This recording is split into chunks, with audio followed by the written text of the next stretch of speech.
Clive. Masumi. Here we are in beautiful Geneva, New York, on Lake. This is Lake Seneca, right? That's right. Yeah, this is the head of the Finger Lakes. Mm-hmm. Over the years, we've had points of connection at various festivals, yes. So it's always nice to have a chance to reconnect. And so now I'm very curious. What is this beautiful cello that you're holding? Thank you. Well, this cello is by Stefano Gibertoni and Valerio Nalin. Say that again. Stefano Gibertoni and his former student Valerio Nalin, and they make as a team. And they. Oh wow! Yeah, okay.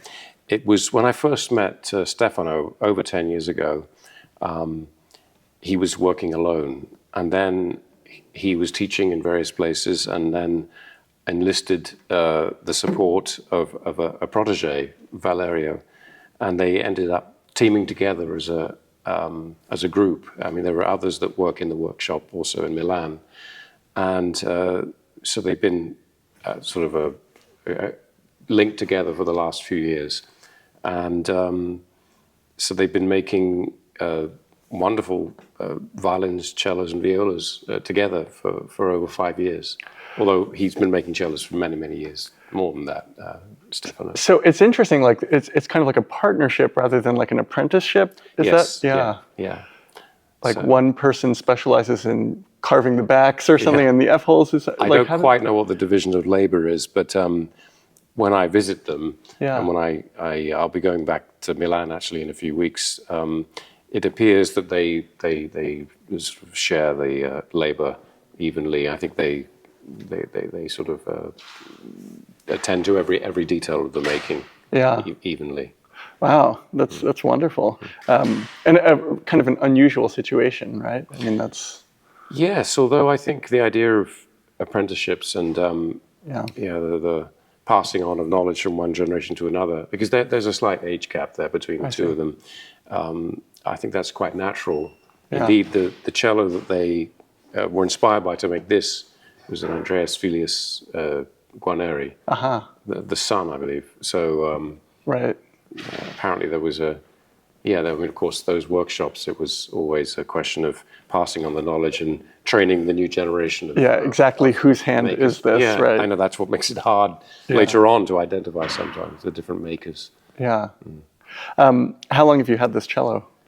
I've had this cello since it was a sort of a pandemic cello. It arrived for me.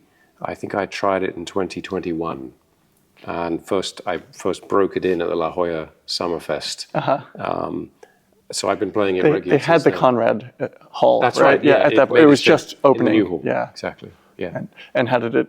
Did you get this shipped to you? Actually, there's a colleague of mine, Tim Chi, who.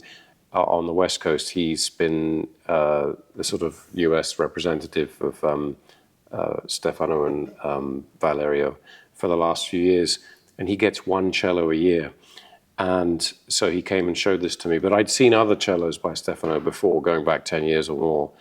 And this cello really, the clincher was when my wife told me, you actually sound more in tune on this cello than you do on your other cellos. So, but actually it was good timing because I was able to try the cello out in the Conrad Hall. And it was, in fact, we were there with the Moreau Quartet. And I remember it was Josh sitting next to me. He said, if I were you, I would definitely buy this cello because he said it suits you. And it really did feel very comfortable right from the beginning. So that's how it all began. Wonderful. Did you know these makers before? I knew Stefano. We had met at the Colburn School several times, and he showed me a Ruggieri-inspired instrument that he'd made. Also, Stefano lived in the UK for quite a long time. Okay. And not too far from where I'd been teaching in Manchester at the Royal Northern College. He'd been in Sheffield, and he came to the UK quite a long time ago and had a workshop in the north of England. He was making instruments for local musicians, and then his instruments became more well known, and then he moved back to Italy, and somehow he met Tim at an instrument fair, I think, and then they became quite close, and and then the instrument started appearing here in the US. And funny thing about this cello actually is that the back is made of English wood. Oh, really? Yeah, I can show you. It's in England. It's called sycamore. But anyway, this is a piece of wood from the 1990s, and Stefano is quite rightly, he's very selective about the wood that he uses for each instrument. But this is unusually, this is English wood. Huh. Yeah, in fact, And is sycamore kind of similar in properties to maple? Yes, exactly. Yeah. So pretty hard and Yeah. And the design of the cello, it's, as I said, it's inspired by a 1692 Guarneri cello. Yeah. And so it's a slightly shorter string length, which is comfortable. Lower ribs, which I like because getting into thumb position is less cumbersome. But it's still quite broad here. So it's there's a lot of natural resonance with the instrument. And he does nice antiquing. I've been doing my bit to do more of the antiquing. But it's...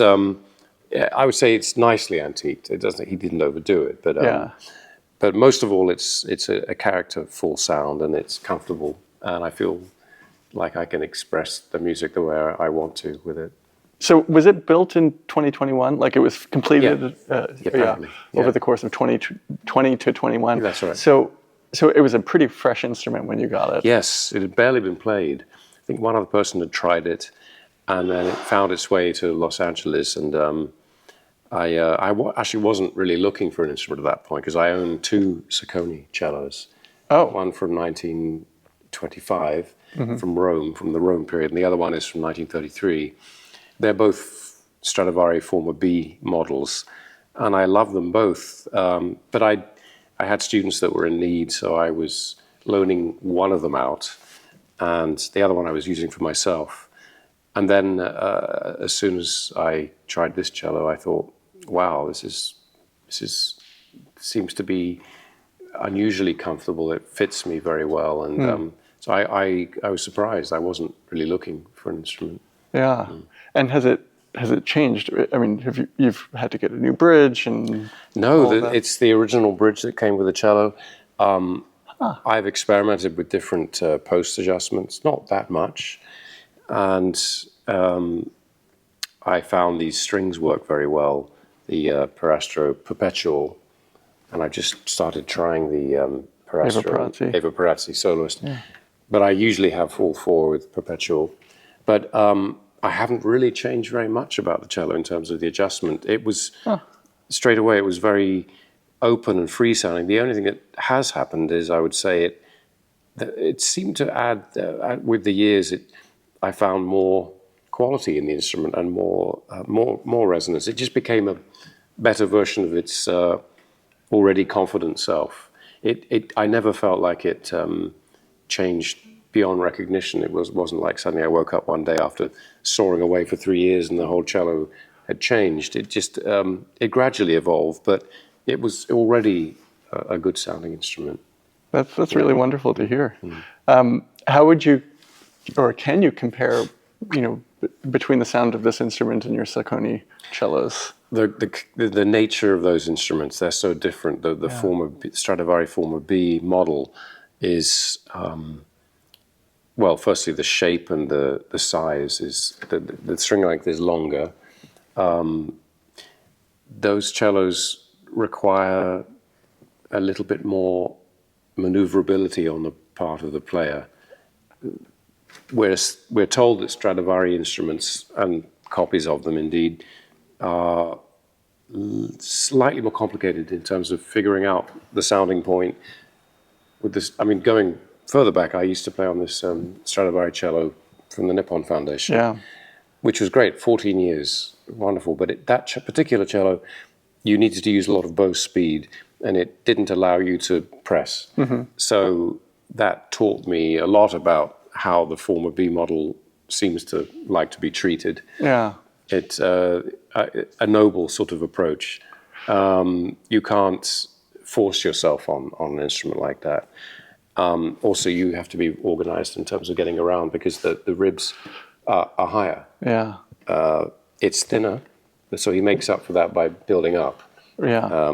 So this is different. This is wider here with lower ribs. This cello just allows me to get straight into the music, I think, a little bit more easily. And also the middle register on this kind of instrument for me is a little richer and fuller. The Stradivari model for me is all about the A string, which is crystal clear and bell-like, and often with a wonderful C string, but the middle register can sometimes be, in adjustment, a little tricky. I feel like with this model, there's more substance to the middle range, which it's an important factor too. Yeah, and it really can't be overstated, the importance, I think, of when an instrument fits you physically, right? I mean, it's just... Yeah, I see people get very sort of sold on the idea that they want a glamorous instrument, and there is some name brand recognition there. And sometimes the assumption is if you spend enough money and find a fancy name, the music will suddenly be more impressive and your playing will rise. I think that may be true, but I also think that the characteristics of the instrument, the physical dimensions of it too, and the way in which you're able to coax sound out, that has to be meshed harmoniously with the player.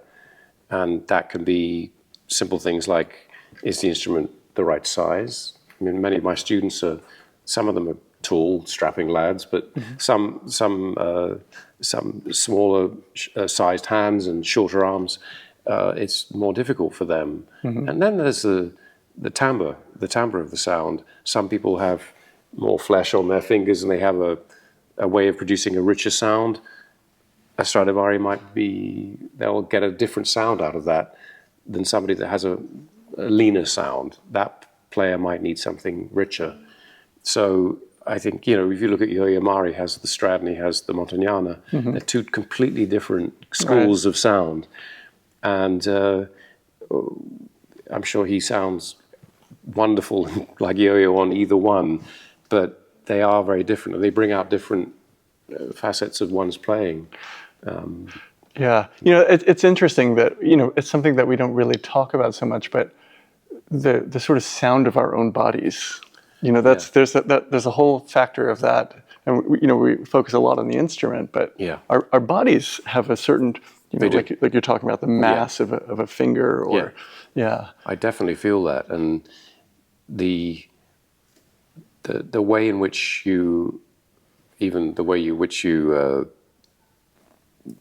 feel, even just sitting with the instrument is a factor.